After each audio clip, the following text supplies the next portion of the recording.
तो hi friends, welcome back to Rudra Autotech. And ये LS-FAT का पार्ट 1 है। इसके बारे में आप लोग काफ़ी बार कमेंट कर रहे थे। तो एक्चुअली क्या है ना, ये न्यू जनरेशन व्हीकल हैं, तो ना कि सिर्फ LS-FAT, जो LS के 3 नए मॉडल है ना, 6x6, ठीक है, FAT 6x6 हो गया है ना, और 8x8 जो कि सुपर स्टाइलियन है। ये तो LS-FAT हो गया है ना, इसे GTV भी होती है, गन टोइंग व्हीकल या फील्ड आर्टी ट्रैक्टर।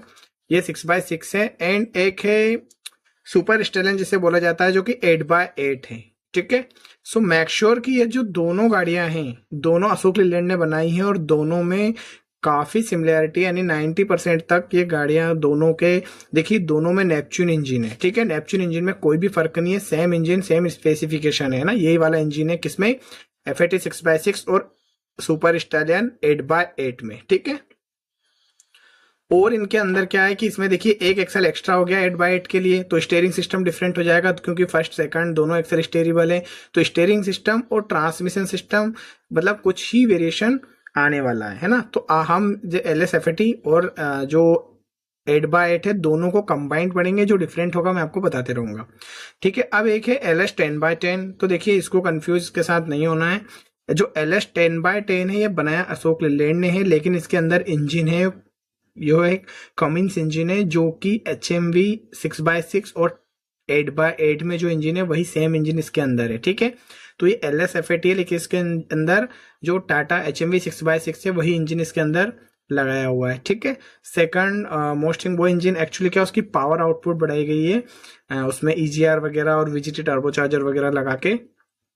देन फिर इसमें देखिए कि इसमें फिफ्थ एक्सल है ना, तो फर्स्ट और सेकंड एक्सल और लास्ट फिफ्थ एक्सल दोनों तीनों एक्सल स्टेरेबल होते हैं ना।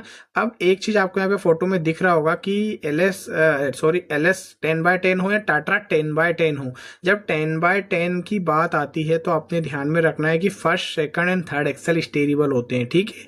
ये दोनों बीच के स्टेरेबल नहीं होते, लेकिन फर्स्ट सेकंड और थर्ड एक्सल के जो व्हील होते हैं वो लेफ्ट राइट टर्न करते हैं जब हम स्टेयरिंग को टर्न करते हैं। अब देखिए इसमें क्या होगा, जब स्टीयरिंग आप राइट टर्न करेंगे तो देखिए राइट टर्न दोनों फर्स्ट और सेकंड एक्सल तो राइट टर्न नहीं होंगे, तो कॉमन बात है।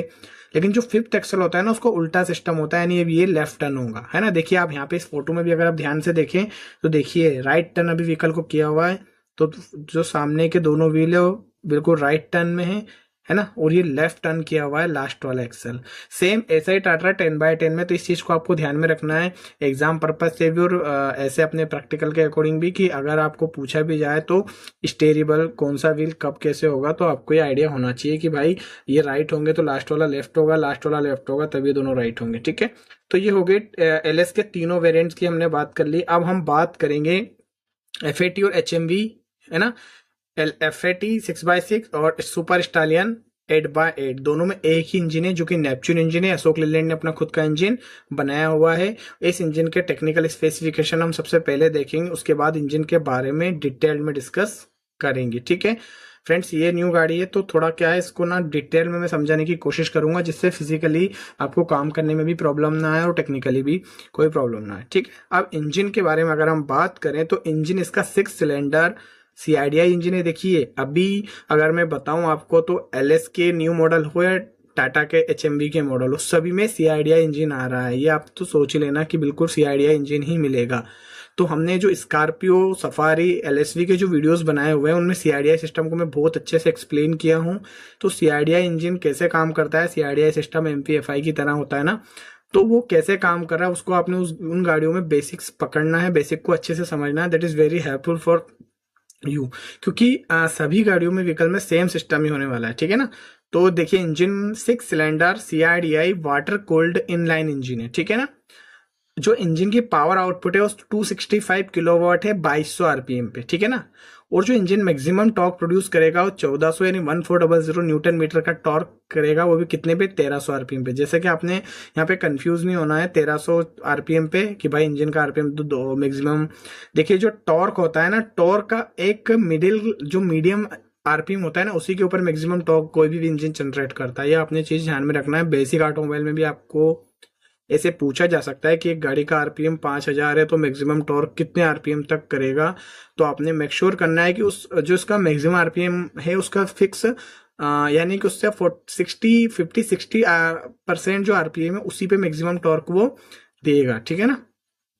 ठीक है, इंजन का जो मॉडल है वो HA6N8026L3 है, ठीक है ना। ये इंजन का स्पेसिफिकेशन है, इस मॉडल नंबर बोला जाता है, ठीक है। देखिए, अब बोर और स्ट्रोक की बात की जाए तो आपको पता है बोर क्या होता है और स्ट्रोक क्या होता है ना। पिस्टन की जो लेंथ ऑफ स्ट्रोक होती है, पिस्टन जो ऊपर नीचे up down TDC to BDC movement कर रहा है उसकी लेंथ कितनी एमएम है, वो होता है स्ट्रोक 135 एमएम। और बोर क्या होता है, जो पिस्टन का जो गोल जो डाया है, जो डायामीटर है, उसमें जो डायामीटर कितना है 112 एमएम, ठीक है ना। डिस्प्लेसमेंट यानी इंजन कितने लीटर का है, डिस्प्लेसमेंट में इसको कन्वर्ट करेंगे तो 8 लीटर का है, यानी लगभग कितना आप अगर नॉर्मल समझे तो हम 8000 सीसी के समथिंग इंजन है ना। जैसे 1200 सीसी के इंजन को 1.2 लीटर कर देते, जब लीटर में कन्वर्ट करते हैं 1000 से डिवाइड करते हैं, वैसे ही 8000 सीसी का इंजन होगा अप्रोक्स, तो उसी को हमने डिवाइड करते हैं 1000 से, तो 8 लीटर निकलता है ना। अब पावर जो इंजन की है वो 360 एचपी हॉर्स पावर का इंजन है, पावर देगा, जो कि कितने 2200 आरपीएम पे देगा, ठीक है। चलिए, अब अगर आपने इस चैनल को अभी तक सब्सक्राइब नहीं किया तो सब्सक्राइब कर लीजिए, और अब मैं काफ़ी डिटेल में चीज़ें समझाने वाला हूँ। तो आप ध्यान में रखिएगा कि नेपच्यून इंजन इसमें लगा हुआ है, ठीक है। चाहे 6x6 हो या 8x8 हो, एलएस दोनों में नेपच्यून इंजन लगा हुआ है, लेकिन एलएस 10x10 में टाटा का कमिंस इंजन लगा हुआ है, ठीक है। ध्यान में रखिएगा ये बात, है ना। ठीक है, अब ये इंजन है नेपच्यून इंजन, कुछ ऐसे दिखाई देता है फ्रेंड्स। इस इंजन की सबसे खास बात यह है कि इस इंजन के अंदर जो टाइमिंग गियर है वो रियर में लगे हुए हैं, ठीक है। रियर में नहीं, टाटा की तरह टाइमिंग गियर लगे हुए हैं। और अगर फिर भी आपको मेक श्योर करना है तो देखिए, जहां मैं पॉइंट कर रहा हूं यहाँ पे लगा हुआ है हाई प्रेशर पंप, उसके नीचे लगा हुआ है एयर कंप्रेशर। तो मतलब आप समझ लीजिए कि सारे टाइमिंग गियर कहाँ लगे हुए हैं, रियर एंड में। तो ऐसे भी आपको पूछा जा सकता है कि टाटा या FAT 6x6 engine timing gear इस front side, left right side जो भी है, तो आपने रियर साइड इसमें मेक श्योर करना है कि आपको याद रहे, ठीक है। फ्रंट से इंजन कुछ ऐसे दिखाई देता है। इस इंजन की अगर खास मैं बातें बताऊं आपको जो कि डिफ्रेंशिएट करती है इसको अदर इंजन से, तो ये टाटा के कमिंस इंजन को, जो कमिंस इंजन आ रहा है उसको बिल्कुल मतलब उससे काफ़ी ज़्यादा इसका अच्छा परफॉर्मेंस है। एंड जो आजकल BS6 से जितनी गाड़ियां आ रही है जो सिविल ट्रक हैं, उनके अंदर ये 4 सिलेंडर में इंजन बहुत ज़्यादा पॉपुलर हो गया है ना। मतलब इंजन 4 सिलेंडर में ही ज़्यादा चल रहा है आजकल, और मैक्सिमम गाड़ियों में 4 सिलेंडर में हैवी जो कमर्शियल व्हीकल है उनके अंदर इंजन देखने को मिल रहा है, ठीक है। अब इस इंजन की जो मैं खास बात आपको बता रहा था, इसका कंस्ट्रक्शन जो है इंजन का काफी अलग तरीके से किया गया है, मतलब जो पुराने इंजन थे उनसे, ठीक है। जो काफी अलग चीजें हैं वो मैं आपको एक एक करके बताऊंगा। तो देखिए, इंजन का कुछ ऐसे टैपेट कवर है इंजन का, अगर हम थोड़ा थोड़ा देखें तो ये इंजन की टाइमिंग बेल्ट है। देखिए, ध्यान में रखना, इसमें टाइमिंग बेल्ट नहीं, फैन बेल्ट है। तो इसमें 2 फैन बेल्ट होते हैं। देखिए, ये जो वाइब्रेशन डैम्पर पुली है ना, ये डैम्पर पुली मान लीजिए, क्रैंक पुली मान लीजिए, है ना। तो ये देखिए, इसके एक बाहर की साइड बेल्ट लगा हुआ है, ये क्या करेगा, वाटर पंप को ड्राइव देगा, है ना, और फैन बेल्ट को ड्राइव देगा। इसमें क्या विस्कस फैन लगा हुआ है, जो विस्कोस फैन नहीं होता जो जिसके अंदर सिलिकॉन फ्लूइड भरा होता है, वो वाला फैन इसके अंदर लगा हुआ है, विस्कस फैन जिसे बोला जाता है ना। और अगर देखें आप तो विस्कस फैन, देखिए यहाँ पे ये विस्कस फैन है। विस्कस फैन आपने मारुति जिप्स में बहुत अच्छे पढ़ा हुआ है, तो ध्यान में रखिए, इसके अंदर विस्कस फैन है। जिससे क्या होगा, उसके अंदर सिलिकॉन फ्लूइड होता है इस फैन के अंदर, और जब इंजन का सराउंडिंग का टेम्परेचर ज्यादा होगा तब ये फैन रोटेट होना शुरू होता है ना, जिससे कि ऑप्टिमम टेम्परेचर आता है इंजन का। पहले तो ये हो गया।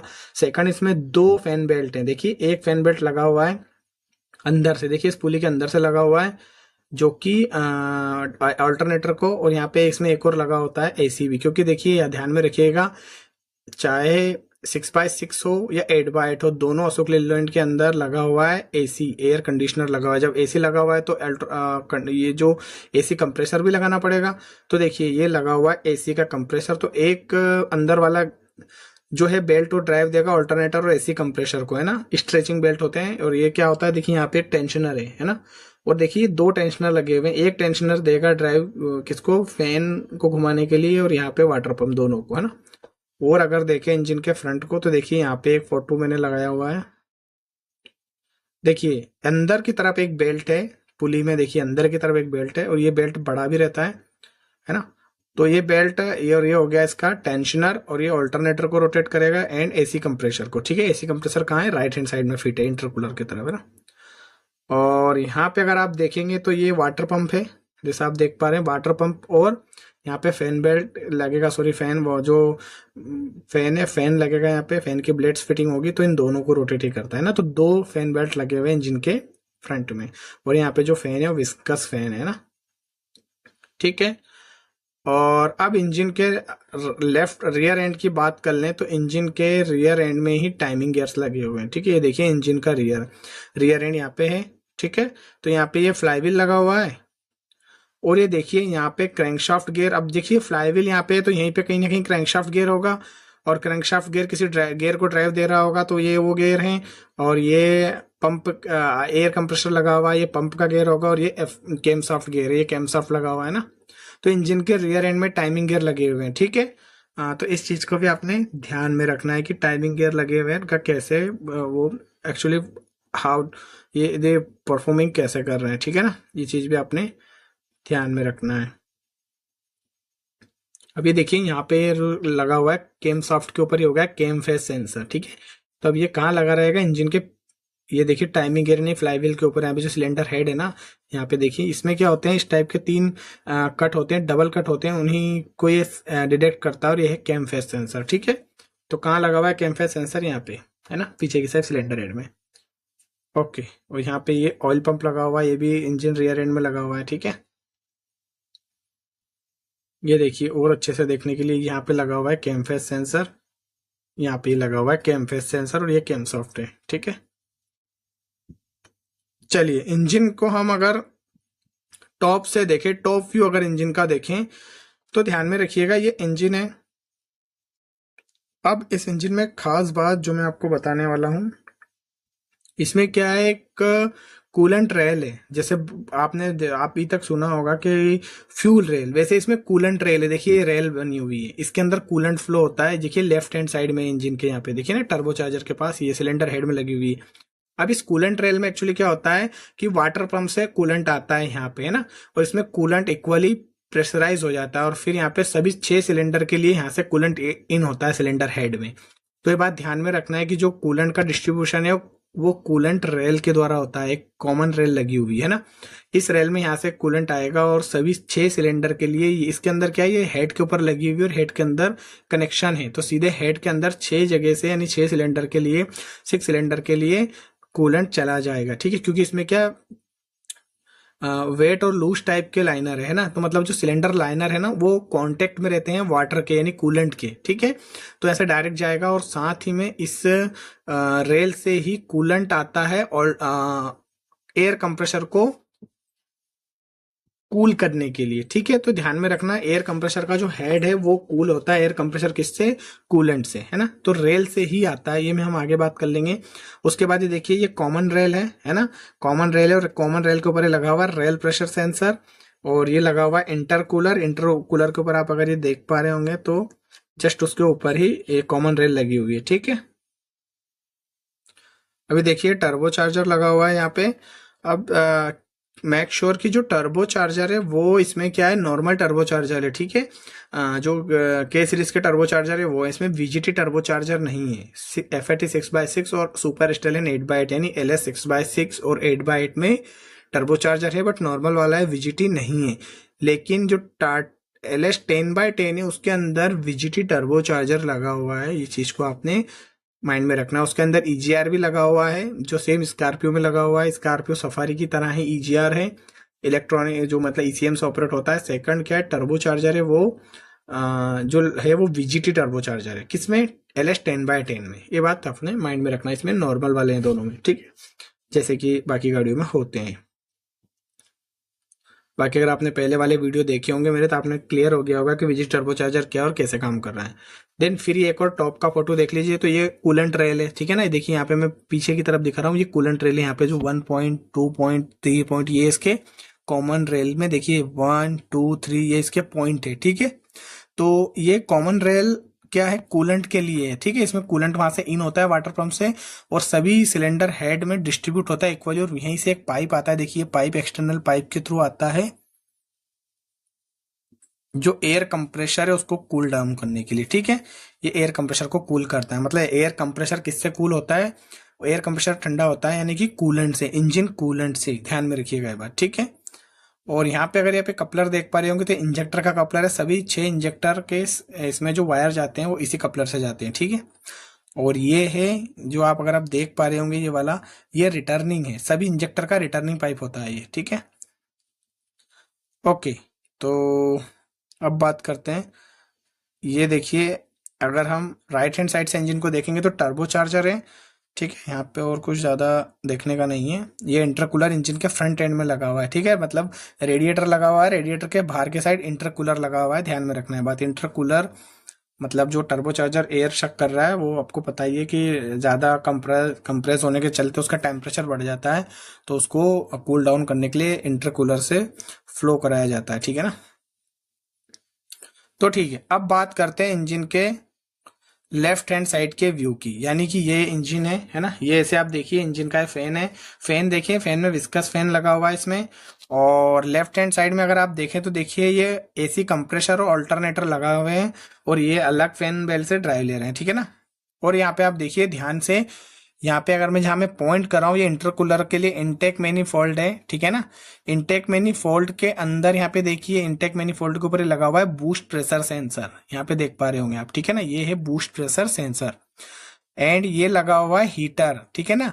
ये क्या करेगा, जो एक टाइप से फ्लंज हीटर है, मतलब जो एयर जा रही है ना इनटेक मैनिफोल्ड में, कोल्ड स्टार्टिंग का काम करता है, ये फ्लंज हीटर है, ठीक है। जैसा कि आपने देखा होगा टाटा डाइटन में भी देखा होगा, सेम फ्लंज हीटर लगा होता है, इसके अंदर पॉजिटिव नेगेटिव सप्लाई आ जाती है। जब हम फ्लंज हीटर ऑन करते हैं तो इससे जो एयर फ्लो होकर जाएगी इनटेक मैनिफोल्ड में उसको एक गर्म कर देगा, इसमें जो ब्लेड्स होती हैं वो गर्म हो जाती है ग्लो प्लग की तरह, ठीक है ना। तो ये फ्लैंज हीटर यहाँ पे लगा हुआ है, ठीक है। और ये कॉमन रेल है जो अभी हमने पढ़ लिया, कॉमन रेल के ऊपर लगा हुआ है रेल प्रेशर सेंसर, है ना। ये हम हो रहा है लेफ्ट हैंड साइड की बात कर रहे हैं इंजन में, ठीक है। ये जो ब्लैक साइड का कैप लगा हुआ है इंजन की ऑयल फिलिंग के लिए है, क्योंकि इसमें दो जगह से आप टैपेट कवर से भर सकते हैं, यहाँ से भी भर सकते हैं, है ना। लेकिन टैपेट कवर में क्या है बहुत छोटा सा रहता है ना वो, तो उसमें क्या काफी टाइम लग सकता है, इसलिए इसमें ये साइड में भी दिया हुआ है ना। सो ओके, तो ये ऑयल फिलिंग के लिए होता है ना। और अब बात कहाँ थे हम, ठीक है। तो अब देखिए ये इंजन, ये जो लगा हुआ है लेफ्ट हैंड साइड की बात कर रहे हैं, ये ऑयल फिल्टर है, ठीक है, सॉरी फ्यूल फिल्टर है, उसको ऑयल फिल्टर में कंफ्यूज नहीं होना, ये फ्यूल फिल्टर है। देखिए दोनों लाइन हाई प्रेशर पंप से आई हुई है, और जो इंजन के राइट हैंड साइड में लगा हुआ है ऑयल फिल्टर और कूलेंट फिल्टर, दोनों इसमें लगे हुए हैं राइट हैंड साइड में, ठीक है। तो लेफ्ट हैंड साइड में जो एक ही लगा हुआ है यही फाइनल फिल्ट्रेशन करता है, ये फ्यूल फिल्टर है, ठीक है। अब देखिए यहाँ पे ये लगा हुआ है एयर कंप्रेसर इंजन, ये सेल्फ स्टार्टर के जस्ट ऊपर एयर कंप्रेसर लगा हुआ है। और एयर कंप्रेसर में देखिए आप ये एक और दो, ये जो दो पाइप हैं ये एक इन है एयर का, एक आउट है ना। और यहाँ पे एक पाइप लगता है जो कि जो मैंने जब भी बताया था आपको, जो कूलेंट की जो रेल है ना, उसमें से इसमें कूलेंट आता है यहाँ पे से, मतलब इन उधर से उस साइड से होता है, क्योंकि आपको जैसे कि आपको पता है कि कूलेंट जो पंप शक कहाँ से करेगा, रेडिएटर के रियर जो लोअर चेंबर है उससे, तो वहां पे कूल डाउन रहेगा ना कूलेंट, तो उस ठंडे कूलेंट को रेल में आएगा, रेल में आके वो सभी सिलेंडर को सप्लाई करेगा, देन फिर वहीं से एक एक्सटर्नल पाइप से और ये जो एयर कंप्रेसर है इसके अंदर आएगा और एयर कंप्रेसर को कूल डाउन करेगा, और फिर ये कूलेंट चला जाएगा इंजन ब्लॉक में, ठीक है। देखिए ब्लॉक में पाइप गया हुआ है, ठीक है। तो ये चीजें ध्यान में रखना है। अब बात करते हैं इसकी, तो हाई प्रेशर पंप की, ठीक है ना। यहाँ पे आप अगेन देख पा रहे होंगे कि ये जो एक्सटर्नल पाइप आ रहा है, देखिए एयर कंप्रेसर है ना, ये एयर कंप्रेसर में एक्सटर्नल पाइप आ रहा है कहाँ से, कूलेंट रेल से, है ना। यानी कूलेंट आ रहा है और ये कूलेंट इस एयर कंप्रेसर के हेड को कूल डाउन करेगा, एंड वापस कूलेंट कहाँ चला जाएगा, इंजन ब्लॉक में, और यहाँ से वापस थर्मोस्टेट हाउसिंग के थ्रू जाएगा रेडिएटर में, ठंडा होगा पानी, है ना। तो कुछ इस साइड से फ्लो होता है। सो अभी अगर हम इसके हाई प्रेशर पंप की बात करें तो हाई प्रेशर पंप यहाँ पे लगा हुआ है, देखिए आप देख पा रहे होंगे ये हाई प्रेशर पंप लगा हुआ है ना, ये हाई प्रेशर पंप इसका लगा हुआ है, ठीक है। तो हाई प्रेशर पंप मतलब सीआईडीआई सिस्टम है तो हाई प्रेशर पंप रहेगा, और यहाँ पे जो गियर लगा हुआ है ना, पंप के लिए गियर लगा हुआ है, इस गियर से ड्राइव लेता है ना। अब अगर आप देखा जाए तो कूलेंट का तो मैंने बता दिया, मैं बार बार बता रहा हूँ, ध्यान में रखना, रेल से यहाँ से एक्सटर्नल पाइप से कूलेंट आएगा कहाँ, एयर कंप्रेसर में, एयर कंप्रेसर को ठंडा करने के बाद ये कूलेंट इंजन ब्लॉक में चला जाता है ना, रिटर्न हो जाता है। और ठीक है, कुछ ऐसे। अब देखिए हाई प्रेशर पंप में आप देख पा रहे हैं काफी कनेक्शन दे रखे हैं, तो ध्यान में रखिएगा हाई प्रेशर पंप में दो पंप होते हैं, एक पीछे लो प्रेशर पंप होता है, ठीक है, एक पीछे लो प्रेशर पंप रहेगा यहाँ पे, और ये रहेगा हाई प्रेशर पंप, दोनों कंबाइंड रहते हैं, जैसा कि बाकी गाड़ियों में हमने सफारी स्कॉर्पियो में पड़ा हुआ है ना, कंबाइंड पंप रहते हैं। अब आप अगर थोड़ा सा ध्यान से देखें तो ये लो प्रेशर पंप पीछे की तरफ है, ठीक है ना, यानी कि इस जगह लो प्रेशर पंप है और ये हाई प्रेशर पंप है, और इसके ऊपर ये आईएमवी लगा हुआ है, इनलेट मीटरिंग वाल्व। और ये जो अगर ये कपलर आप देख पा रहे हैं ना, ये कपलर जो है, ये कपलर क्या है, इसमें सभी इंजेक्टर के कनेक्शन इसी कपलर से जाते हैं, ठीक है। सो हाई प्रेशर पंप में क्या होता है, सबसे पहले इनलेट जो फ्यूल है, फ्यूल का इन आएगा, ठीक है ना, मतलब यहाँ पे क्या लो प्रेशर पंप में फ्यूल इन यहाँ पे इस लो प्रेशर पंप में हो जाता है, ठीक है। अब लो प्रेशर पंप से फ्यूल इन होगा ना, तो लो प्रेशर पंप क्या करता है, हाई प्रेशर पंप से ड्राइव लेगा और फ्यूल को फ्यूल टैंक से शक करेगा, ठीक है ना, शक करने के बाद फ्यूल हाई प्रेशर पंप के से जाने से पहले लो प्रेशर पंप कहाँ भेजेगा, फ्यूल को इस फिल्टर में, ठीक है, यहाँ से फ्यूल फिल्टर होगा, फिल्टर होने के बाद यहाँ पे ये देख रही है, ये वाला पाइप आप देख पा रहे हो, ये हाई प्रेशर पंप में चला गया है ना, मतलब फिल्टर फ्यूल कहाँ चला गया, हाई प्रेशर पंप के इस वाले पाइप में जहां मैंने रेट किया हुआ है, ठीक है। आई एम श्योर आप समझ गए होंगे, ये पाइप है ना, यहाँ पे हाई प्रेशर पंप से इन हो गया, हाई प्रेशर पंप में इनलेट है ये, ठीक है। इसके बाद हाई प्रेशर पंप ने क्या किया, फ्यूल को प्रेशराइज किया, और ये आईएमवी के नीचे देखिए, यहाँ पे ये आईएमवी लगी हुई है, आईएमवी के नीचे यहाँ पे जो फ्यूल की जो फ्यूल है प्रेशराइज होने के बाद ये चला गया कॉमन रेल के ऊपर, ठीक है, ये रेल पे फ्यूल प्रेशर चला गया, ठीक है, मतलब यहाँ से फ्यूल कहाँ चला गया, कॉमन रेल के ऊपर, और कॉमन रेल में फ्यूल का प्रेशर बन गया, और यहाँ पे जो रेल प्रेशर सेंसर लगा हुआ है, इस रेल प्रेशर सेंसर ने ईसीएम को बताया कि अभी रेल के अंदर कितना प्रेशर है, ठीक है। इसके बाद क्या हुआ, सभी इंजेक्टर का कनेक्शन है, इलेक्ट्रॉनिक इंजेक्टर लगे हुए हैं ना, तो ये क्या करेगा, रेल में सभी इलेक्ट्रॉनिक 6 इंजेक्टर के लिए यहाँ पे ये फ्यूल को सप्लाई कर देगा, और व्हीकल में डीजल सप्लाई होता रहेगा, ठीक है ना, तो कुछ ऐसे ये काम कर रहा है, ठीक है। सो आई एम श्योर आपको ये सिस्टम क्लियर हुआ होगा कि सीआईडीआई सिस्टम काम कैसे करा। उसके बाद अगर रिटर्न की बात की जाए तो देखिए ये वाला रिटर्न लाइन है ना, जो जो कॉमन रेल के अंदर एक्स्ट्रा डीजल बचेगा ना, उसको रिटर्न कहाँ जाएगा, ये इस जगह से कहाँ पे आएगा, पंप के अंदर रिटर्न आता है, ठीक है। अब आपने एक चीज ध्यान में रखना है कि ये जो रिटर्न में एक जो टी जंक्शन लगा हुआ है ना, ये वाला टी जंक्शन कहाँ का है, तो ये टी जंक्शन का है, सभी इंजेक्टर का इंटरनली रिटर्न लाइन आती है सभी 6 इंजेक्टर का, और यहाँ से आउट होती है, ठीक है ना, इस जगह से आउट होता है, और आउट होने के बाद कहाँ पे जाता है, हाई प्रेशर पंप में। तो ये भी आपको क्लियर करना है कि फिजिकली भी आपको चेक कभी करना है, या फिर आपको पूछा जाए तो आपने ध्यान में रखना है कि सभी इंजेक्टर का इंटरनल जो रिटर्न होता है वो कहाँ आता है, टी जंक्शन के थ्रू हाई प्रेशर जो कॉमन रेल के साथ मिलके हाई प्रेशर पंप में जाता है। सेकंड थिंग, यहीं से फिर रिटर्न चला जाता है। और सेकंड मोस्ट थिंग, ये जो कपलर सा लगा हुआ है एक ब्लैक वाला, इसके अंदर 12 कनेक्शन होते हैं, ठीक है, 6 इंजेक्टर के लिए 2-2 वायर होते हैं, पॉजिटिव नेगेटिव, जो कि इंजेक्टर के सोलेनाइड को ऑपरेट कराते हैं ओपन होने के लिए जब टाइमिंग पे कंप्रेशन स्ट्रोक में पिस्टन आता है। तो कुछ इस टाइप से इसका ये फ्यूल सिस्टम है। बाकी हम फ्यूल सिस्टम में बात करेंगे। इसका क्या 3 सिलेंडर रेडियल टाइप होता है, ये जो क्या होता है 3 सिलेंडर रेडियल टाइप होता है जो इसका हाई प्रेशर पंप है, ठीक है। 3 सिलेंडर याद रखिएगा, 3 सिलेंडर होते हैं इसमें ना, और रेडियल टाइप होता है। रेडियल मतलब क्या होता है, ऐसे 360 डिग्री का जो सर्कल है उसमें ऐसे 120 डिग्री पे 3 सिलेंडर लगे होते हैं ना, और ये पिस्टन रोटेट होगा तो एक पहले इसको प्रेशर देगा, फिर इसको as it is rotary pump की तरह, ठीक है। तो मतलब 3 सिलेंडर इसके अंदर होते हैं रेडियल टाइप, है ना, क्योंकि रोटेट होता है। और फिर अगेन बता दूं, ये हो गया बूस्ट प्रेशर सेंसर, ठीक है ना, यहाँ पे बूस्ट प्रेशर सेंसर हो गया। और एक और बात ध्यान में रखना है कि कैम सेंसर तो मैंने बता दिया, कैम एंगल सेंसर कुछ इस जगह था, हेड में लगेगा ना कैम शाफ्ट के ऊपर। और क्रैंकशाफ्ट सेंसर कहाँ लगेगा, क्योंकि गाड़ी इन्हीं दोनों चीज से बंद होती है या खराब, कभी इंजन स्टार्ट नहीं होता है। तो देखिए ये जो ऑल्टरनेटर है ना, इस ऑल्टरनेटर के पीछे यहाँ पे ब्लॉक में इस जगह देखिए हाई प्रेशर देख रहे हैं आप, हाई प्रेशर जो सॉरी एयर कंप्रेशर आप देख रहे हैं ना, इस एयर कंप्रेशर और हाई प्रेशर जो ये अल्टरनेटर के बीच में इस जगह यहाँ पे लगा हुआ होता है क्रैंक एंगल सेंसर, ठीक है, इस जगह लगा हुआ होता है ब्लॉक में, ठीक। तो ध्यान में रखना है ब्लॉक में लगा होता है क्रैंक एंगल सेंसर। मैं आपको दिखा देता हूं कि एग्जैक्ट लोकेशन क्या है क्रैंक एंगल सेंसर के लिए। तो ये देखिए लगा हुआ है ना, जैसा मैंने बताया था अभी आपको, हाई प्रेशर ये सॉरी एयर जो एसी का जो कंप्रेसर है और ऑल्टरनेटर के बीच में देखिए यहाँ के एसी कंप्रेसर के जस्ट पीछे ये पॉइंट लगा हुआ है ना, मतलब इंजन के ब्लॉक में लेफ्ट हैंड साइड में लगा हुआ है, क्या लगा हुआ है, क्रैंक एंगल सेंसर। ठीक है, यहाँ पे इसका 3 कपलर का सेंसर होता है ये, है ना। तो हो गया आपके क्रैंक और कैम एंगल सेंसर। ठीक है, तो आई एम श्योर आपको इंजन के लेफ्ट हैंड साइड में कोई डाउट नहीं रहा होगा। ये कट सेक्शन मॉडल है, यहाँ पे आप देख पा रहे होंगे फ्लैंज हीटर दिखाई दे रहा है आपको, है ना, जो मैंने बताया था कोल्ड स्टार्टिंग के लिए, है ना। ये इंटेक मैनिफोल्ड में लगा हुआ है और ये कॉमन रेल है ना। और कॉमन रेल का रिटर्न देखिए, ये रिटर्न लाइन है जो कि कहाँ पे गई हुई है, इस बेंजो यूनियन यानी टी जंक्शन पे लगी हुई। यहाँ पे सभी 6 इंजेक्टर के लिए जो रिटर्न लाइन है वो आ जाएगी। ठीक है, और जैसा कि मैंने अभी आपको बताया था कि ये जो है ना, यहाँ पे जो ब्लैक कपलर है, इसमें क्या है, सभी इंजेक्टर के लिए इलेक्ट्रिक सप्लाई देता है ना। यहाँ पे देखिए, आप यहाँ पे देख भी रहे होंगे, सभी इंजेक्टर के लिए सप्लाई यहीं से आती है। तो ये ब्लैक कपलर का काम ये होता है। उसके बाद अगर आप देख पा रहे होंगे यहाँ पे, तो ये हाई प्रेशर पंप है, ठीक से यहाँ पे दिखाई दे रहा है ना। ये हाई प्रेशर पंप आपको दिखाई दे रहा होगा, और ये आईएमवी हो गया, और ये फ्यूल फिल्टर की पाइपलाइंस हो गई, ये एयर कंप्रेशर हो गया। ठीक है ना।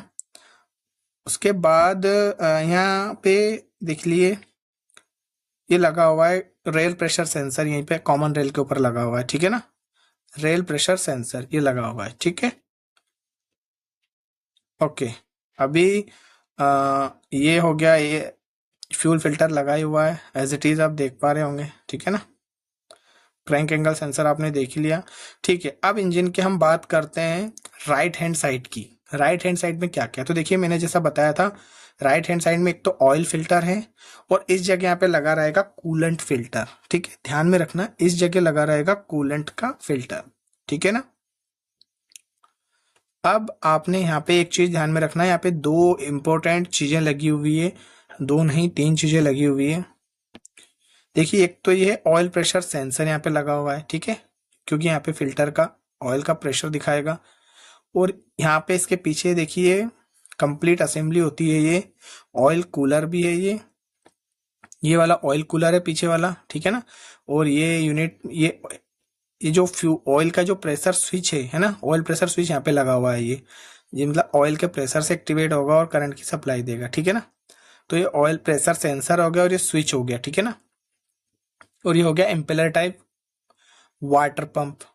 ठीक है, और इस जगह यहाँ पे लगा होता है जो वाटर फिल्टर या कूलेंट फिल्टर। ठीक है।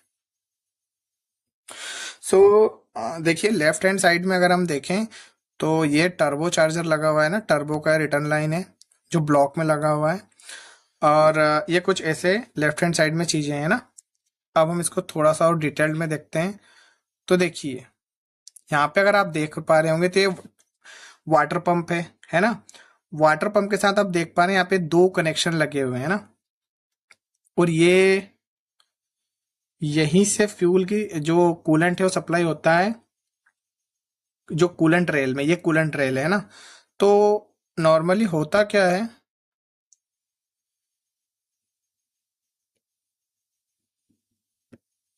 जो कूलेंट यहाँ से आएगा ना, इसमें क्या होता है, 2 थर्मोस्टेट है। सबसे पहले तो आपने एक चीज ध्यान में रखना है कि यहाँ पे 2 थर्मोस्टेट है। ठीक है ना। और ये इंजन ब्लॉक से ही वाटर पंप, यानी जो इम्पेलर टाइप वाटर पंप है, यहाँ से इंजन ब्लॉक से कूलेंट को सक करेगा और यहाँ से प्रेशराइज करके आउट सिस्टम के लिए भेजेगा। ठीक है ना।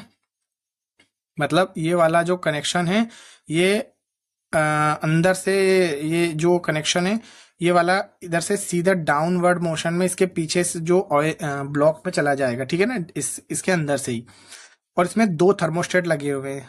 ठीक है ना, देखिए 2 थर्मोस्टेट लगे हुए हैं, कुछ ऐसे ही है। ये यूनिट आप देख पा रहे होंगे, आई एम श्योर पता चल रहा होगा अभी आपको। ये वाटर पंप है, और वाटर पंप की रियर हाउसिंग है, और यहाँ पे 2 कनेक्शन लगे हुए हैं। ठीक है ना। और यहाँ पे लगे हुए हैं 2 थर्मोस्टेट। ठीक है, एक एक करके अलग अलग टेम्परेचर पे ये ओपन होते हैं, एक साथ दोनों नहीं होते हैं, ये भी ध्यान में रखना है। देखिए 2 थर्मोस्टेट यहाँ पे कट सेक्शन में आप देख पा रहे होंगे। वाटर पंप, ये इम्पेलर टाइप वाटर पंप, इसके जस्ट पीछे साथ में एक साथ ही लगा हुआ है ऑयल कूलर, और ये लगे हुए हैं 2 थर्मोस्टेट जो कि अलग अलग टेम्परेचर पे ओपन होते हैं, जिससे कि इंजन जल्दी वर्किंग टेम्परेचर में आता है। ठीक है। और अब देखिए, ये जो कनेक्शन मैं बता रहा हूँ वाटर पंप में, आप देख पा रहे हैं 2 कनेक्शन दिए हुए थे। ठीक है ना।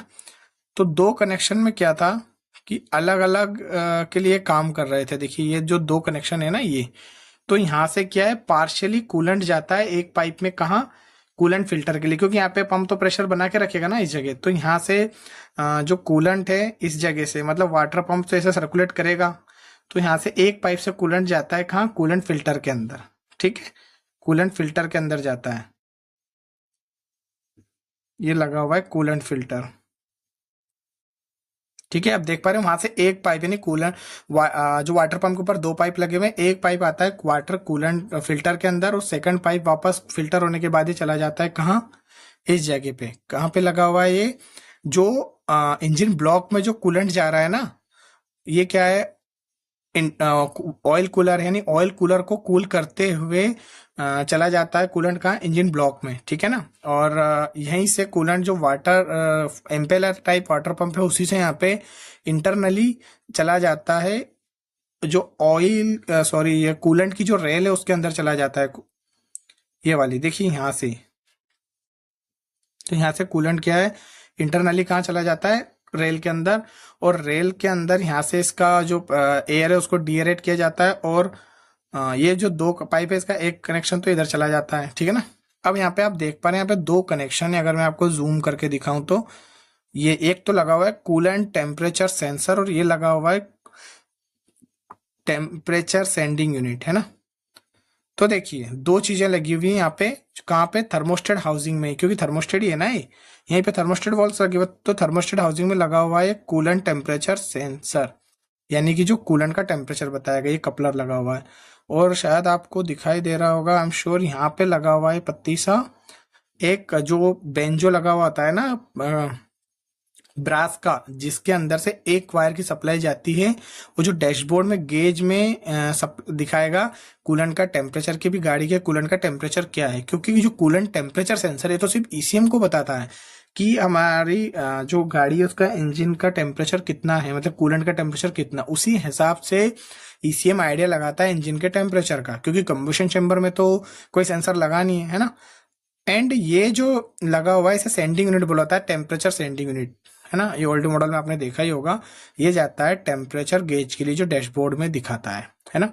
तो इस टाइप से दोनों यहाँ पे लगे हुए हैं कनेक्शन, ये लगा हुआ है वाटर पंप, इसमें दो कनेक्शन लगे हुए हैं। और आगे हम बात करते हैं कूलर के बारे में, है ना, ऑयल कूलर यूनिट के बारे में। तो देखिए ये ऑयल कूलर यूनिट है पूरा का पूरा, ऐसे ऑयल कूलर लगा हुआ है और उसके बाहर ये कनेक्शन लगे हुए हैं जिसमें ऑयल प्रेशर स्विच और ये सब लगे हुए हैं, है ना।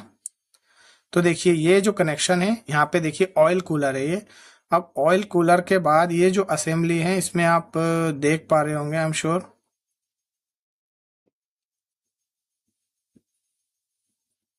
देखिए ये जो असेंबली है ये ऑयल कूलर में क्या है, ये ऑयल कूलर है ना। और इसमें एक इन होता है ऑयल का और एक आउट हो जाता है। ठीक है, और इसके नीचे यहाँ पे लगा हुआ है ऑयल पंप, जहां मैं पॉइंट कर रहा हूँ यहाँ पे oil pump, sorry oil filter यहाँ पे लगा हुआ है ना। तो इसमें क्या होता है कि ऑयल का इन और आउट ब्लॉक से होता है ना। तो ऑयल सबसे पहले क्या, कूलर और फिल्टर के थ्रू कूल डाउन और फिल्ट्रेशन के बाद सिस्टम में जाता है ना। और इसके अंदर यहाँ पे इधर कनेक्शन होते हैं, दो कनेक्शन होते हैं, किसके लिए, कूलेंट के लिए। ठीक है ना, क्योंकि इसमें कूलेंट भी फ्लो होता है, तो इसमें कूलेंट के लिए भी कनेक्शन होते हैं। ठीक है, तो ये यूनिट होती है, काफी इंपॉर्टेंट यूनिट है, जिसके अंदर काफी चीजें एक साथ लगी हुई होती है। तो प्लीज वीडियो को सब्सक्राइब करें चैनल को, इन वीडियो को लाइक कर दें, क्योंकि काफी मशक्कत लगती है सब चीजें बनाने में। ओके, तो कुछ ऐसे यूनिट लगी हुई है राइट हैंड साइड में, और डबल थर्मोस्टेट वॉल लगे हुए हैं। और देखिए यहाँ से थर्मोस्टेट वॉल में अगर आप देख पा रहे होंगे तो थर्मोस्टेट, ये जो ग्रीन एरिया है ना, कूलेंट क्या करेगा, ये वाटर पंप में ये ग्रीन वाला एरिया यहाँ पे सर्कुलेट करेगा वाटर को, और फिर आएगा थर्मोस्टेट हाउसिंग में, थर्मोस्टेट वॉल से होके ये चला जाएगा कूलेंट। ये देखिए यहाँ पे ग्रीन वाला कनेक्शन है, यानी कि ऑयल कूलर के थ्रू ब्लॉक में चला जाता है। ठीक है ना, सो आई एम श्योर आपको समझ में आ गया होगा, ये कूलेंट रेल का भी समझ में आ गया होगा क्यों दी गई है, क्या है इससे, क्या इक्वल डिस्ट्रीब्यूशन होता है कूलेंट का। कहीं पे मतलब कूल पहले चला जाएगा तो वहां पे जल्दी ठंडा हो जाएंगे वो सिलेंडर्स, बाकी ठंडे नहीं होंगे, प्रॉपर टेम्परेचर उनका मेंटेन नहीं रहेगा। इस सब चीजों के लिए ये दिया गया है ये जो कूलेंट रेल है ना। और ये जो मैंने बताया था आपको, ये ऑयल प्रेशर, देखिए यहाँ पे इसमें कनेक्शन है ना, यानी कि इसमें कूलेंट की सप्लाई आती है और कूलेंट यहीं से सप्लाई कूलर के थ्रू इंजन ब्लॉक में चला जाता है, ठीक है ना। और ये लगा हुआ है ऑयल फिल्टर और ऑयल प्रेशर स्विच और ये सेंसर और ये लगा हुआ है स्विच, है ना। तो राइट हैंड साइड में दोनों लगे हुए हैं। और ये है ऑयल स्ट्रेनर। अब आप एक बात ध्यान में रखिए, ये ऑयल पंप है यहाँ पे, है ना। ये लगा हुआ है ऑयल पंप, ठीक है ना। इस जगह ऑयल पंप लगा हुआ है ना, ये ऑयल पंप लगा हुआ है। देखिए यहाँ पे एक मोटा सा कनेक्शन आ रखा है, यहीं से ऑयल सीधा सप्लाई होता है। यहाँ पे इस यूनिट में सबसे पहले ऑयल का प्रेशर आता है, ठीक है। और यहीं से ऑयल प्रेशर सेंसर ऑयल का प्रेशर जस्ट करता है और ये ऑयल सेंडिंग यूनिट है जो कि प्रेशर से ऑपरेट होती है। तो आपने ध्यान में रखना है ये सब चीज़ों का, कि ऑयल कहाँ पे ऑयल रखा हुआ है ना। ऑयल पंप देखिए यहाँ से स्ट्रेनर लगा हुआ है, अगर आप देखें तो, है ना। ये ऑयल स्ट्रेनर है, ठीक है ना। ऑयल स्ट्रेनर से ऑयल पंप यहाँ पे लगा हुआ है रियर एंड में, है ना। ऑयल पंप लगा हुआ है, oil pump rotate cam shaft का जो गियर है, कैम शाफ्ट गियर से ड्राइव लेके ऑयल को, ये देखिए ये उभरा हुआ हिस्सा है, यहाँ से ऑयल को प्रेशराइज करके फिल्टर में भेजता है और कूल डाउन, ये कूलेंट कूलर के थ्रू कूल डाउन होने के बाद फिल्टर के बाद सिस्टम में जाता है और यहीं पे सिस्टम ये लगे हुए हैं कुछ, ठीक है। तो ये काफ़ी ट्राई किया है मैंने चीज़ों को आपको एक्सप्लेन करने का। आई एम श्योर आपको समझ में आया होगा, ठीक है। अगर समझ में आ रहा है तो प्लीज़ वीडियो को लाइक करके, अगर कोई चीज़ों में आपको डाउट है तो कमेंट कर दें। I will try my best to again explain you. And ये जो यूनिट है मैंने बताई दी आपको, ये ऑयल कूलर है और ये इसके लिए प्रेशराइज यूनिट है जिसके अंदर यहाँ पे इस जगह लगता है oil filter. So thanks for watching, आज के लिए इतना ही। अगला जो वीडियो है उसमें हम जो इसके एफएटी के काफ़ी पार्ट्स हैं उनके बारे में डिस्कस करेंगे, ठीक है। Thanks for watching, keep watching.